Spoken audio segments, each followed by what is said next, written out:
అందరికీ నమస్కారం. నా పేరు చూకుల దుర్గాప్రసాద్ శాస్త్రి, బాపట్ల జిల్లా, బాపట్ల. అయ్యా, ఆంధ్రప్రదేశ్ రాష్ట్ర ప్రజలకు ముందు మరలా మీ ముందు ఒక విశ్లేషణతో మీ ముందుకు నేను వస్తున్నాను.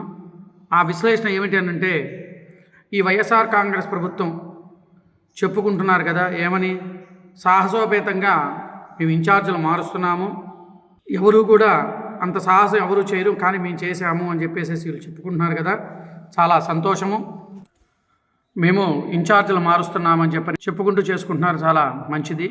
మీ పిల్లలు ఇంటర్మీడియట్ మరియు ఎంసెట్ చదువుతూ సబ్జెక్ట్స్ లో కన్ఫ్యూజ్ అవుతున్నారా? కాన్ఫిడెన్స్ లెవెల్ తక్కువగా ఉందా? రిపీటెడ్ మిస్టేక్స్ చేస్తున్నారా? అయితే మీకోసమే ఉంది Rise app. 1 lakh question bank, performance analysis, online classes by experts, ఇంకా మరెన్నో ఫీచర్స్ తో మీ ముందుకొచ్చింది Rise. Rise, the perfect guide. Description లో ఉన్న లింకును ఉపయోగించి సబ్స్క్రైబ్ అవ్వండి.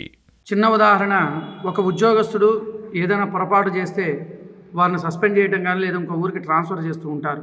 అంటే అతను తప్పు చేశాడు అన్న ఉద్దేశం మీద. అదేవిధంగా ఈ యొక్క ఇన్ఛార్జీలను ఇట్లా మార్చుకుంటున్నారు అని అంటే మరి అక్కడేదో అవినీతి జరిగిందనే కదా దాని అర్థము. అవినీతి జరిగి అక్కడ వాళ్ళకి కావాల్సిన అవినీతి సొమ్మంతా కూడా దోచుకున్నారనే కదా దాని అర్థము. అంటే మా వాళ్ళు తప్పు చేశారు, దానికి నేను ప్రత్యక్షంగా అంటే జనానికి ముందు మా వాడు తప్పు చేశాడని ఒప్పుకోవటానికి ఇష్టం లేక పరోక్షంగానే వాళ్ళు తప్పు చేశాము అని చెప్పిన వాళ్ళు ఒప్పుకున్న మాట వాస్తవమా కాదా? రాష్ట్ర ప్రజలారా మీరు ఆలోచించండి.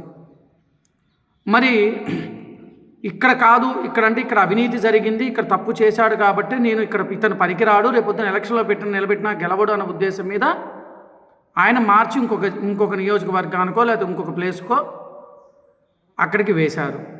అంటే దాని అర్థం ఏంటి? ఇంకక్కడికి వెళ్ళు, మళ్ళీ అక్కడ అవినీతి మళ్ళీ మొదలు పెట్టుకోవచ్చు మనము అని దాని అర్థం. కొత్త ఆయన తీసుకొచ్చి ఇక్కడ పెడతారు. అప్పుడు జనాన్ని ఎవరిని మోసం చేద్దామని ఈ విధంగా చేస్తూ ఉన్నారు. రాష్ట్ర ప్రజలారా మీరు ఒక్కసారి ఆలోచించండి, ఇది నేను చెప్తున్న మాట అవునా కాదా అని. వీళ్ళందరూ కూడా అసలు ఎట్లా చెప్పుకుంటున్నారు వీళ్ళు? జగన్మోహన్ రెడ్డి గారు సాహసోపేతమైన నిర్ణయం చేయడం అంటే ప్రతిష్టాత్మకంగా ఎవరూ చేయని ముఖ్యమంత్రి కూడా మా ముఖ్యమంత్రి చేశాడు, ఇన్ఛార్జీలు మారుస్తున్నాము అని చెప్పేసేసి మేము సాహసోపేతమైన నిర్ణయం చేశామని చెప్పుకుంటూ ఉన్నారు. సాహసోపేత నిర్ణయం అని అంటే ఇక్కడ అవినీతి చేశారు మా ఎమ్మెల్యేలు, మా ఎంపీలు కానీ ఎవరైనా కానీ, మారుస్తున్న వాళ్ళందరూ ఇట్లా అవినీతి పరులు కాబట్టి రేపొద్దున ఎలక్షన్లకు నిలబెడితే మాకు సీట్లు రావు, ఓట్లు రావు అన్న ఉద్దేశం మీద పరోక్షంగా, ప్రత్యక్షంగా కాకుండా పరోక్షంగా మా వాళ్ళు తప్పు చేశారు అని చెప్పేసేసి అని వీళ్ళని మార్చుకుంటూ వెళ్ళటం జరుగుతూ ఉన్నది. ఇది అవునా కాదా రాష్ట్ర ప్రజలు మీరు ఆలోచించాలి. తర్వాత ఈ మధ్యకాలంలో ఆర్కే ఆళ్ళ రామకృష్ణారెడ్డి ఉరఫ్ ఆర్కే గారు, నేను ఎమ్మెల్యే పదవికి రాజీనామా చేస్తున్నాను, నాకు సరైన గౌరవం లేదు అని చెప్పుకుంటూ ప్రెస్ మీట్లు చెప్పుకొని వచ్చాడు.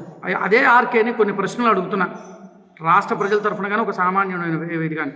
అతను నా నియోజకవర్గం కాదు, నేను అతని నియోజకవర్గం కాదు, అయినప్పటికీ కూడా కొన్ని ప్రశ్నలు అడుగుతున్నా. ఇది ప్రతి ఒక్క రాజకీయ నాయకుడు కూడా ఇది వర్తిస్తుందని నేను అనుకుంటున్నా. మరి 4.5 సంవత్సరాల్లో మంగళగిరి నియోజకవర్గానికి సంబంధించిన ఒక ఎమ్మెల్యేగా మీరున్నారు.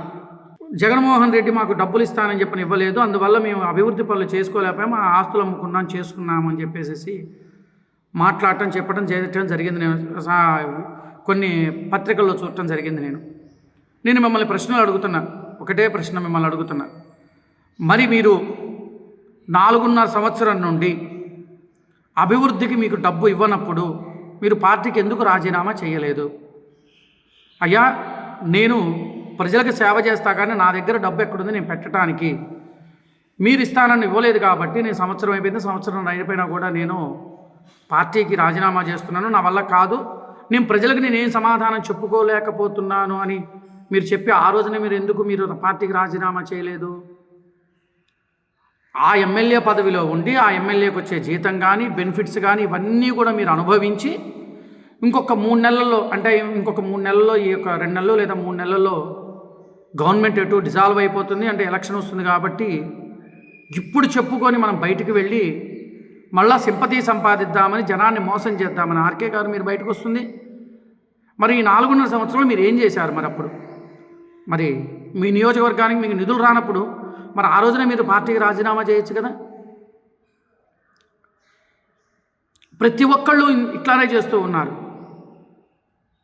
అంటే ఈ ఎలక్షన్ రాగానే ఏ పార్టీ గెలుస్తుందా అని వీళ్ళకి ఊహలు రాగానే నెమ్మదిగా దాని మీద ఏదో వంక పెట్టేసేసి ఆ పార్టీలకు వెళ్ళిపోవటం,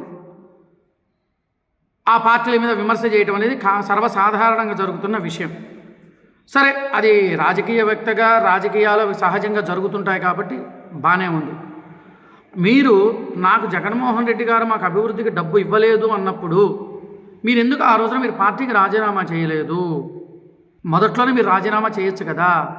అయ్యా, మీరు ఇస్తానన్న నిధులు మీరు ఇవ్వకపోవటం వల్ల ప్రజలకు నేను సమాధానం చెప్పలేకపోతున్నాను కనుక నేను పార్టీలో కొనసాగే అర్హత నాకు లేదు అని చెప్పి మీరు ఎందుకు రాజీనామా చేయలేదు? 4.5 సంవత్సరం అయిపోయి ఇంకొక 3 నెలల్లో మళ్ళా కొత్త ఎలక్షన్లు వస్తున్నాయి. మళ్ళీ ఏం జరుగుతుందో అనే భయంతో మళ్ళీ నేను ప్రజల దగ్గర రాజకీయాల్లో నిలబడాలి కాబట్టి, మనము బయటికి వెళ్ళాలి కాబట్టి, ప్రజల్ని మళ్ళీ మోసపూరితమైన మాటలు చెప్పుకుంటూ మనం బయటకు వెళ్తే మన మీద సింపతి వస్తుందని చెప్పిన ఉద్దేశం మీద చెప్పుకొని ఈ రోజున మీరు బయటకు వస్తున్నారు. రాష్ట్ర ప్రజల మనం ఆలోచించాల్సింది వాళ్ళు కాదు, మనం తెలివి తక్కువ వాళ్ళం. మనకి ఏ పార్టీ వాళ్ళు వచ్చి మనం ఏం చెబుతున్నా మనం విని, గత ప్రభుత్వాల్లో ఎన్టీ రామారావు గారు ముఖ్యమంత్రిగా చేసినప్పుడు ఇలాంటివి జరిగినాయా అండి? మరి చంద్రబాబు నాయుడు గారు చేసినప్పుడు ఇలా జరిగినాయా? అభివృద్ధి పనులు జరిగినాయా లేదా తెలుగుదేశం పార్టీ హయాంలో? మనం ఆలోచించాల్సింది అది. 4.5 సంవత్సరాల్లో ఏమీ చెయ్యకుండా, ఏమీ చెందకుండా నిన్న జనవరి 1 మరి ఉద్యోగం క్యాలెండర్ వదులుతా అన్నాడు. మరి 5వ సంవత్సరం కూడా వచ్చేసింది, అది కూడా లేదు. మరి ఇంకా ఏం చేద్దాం మరి చెప్పండి మీరు?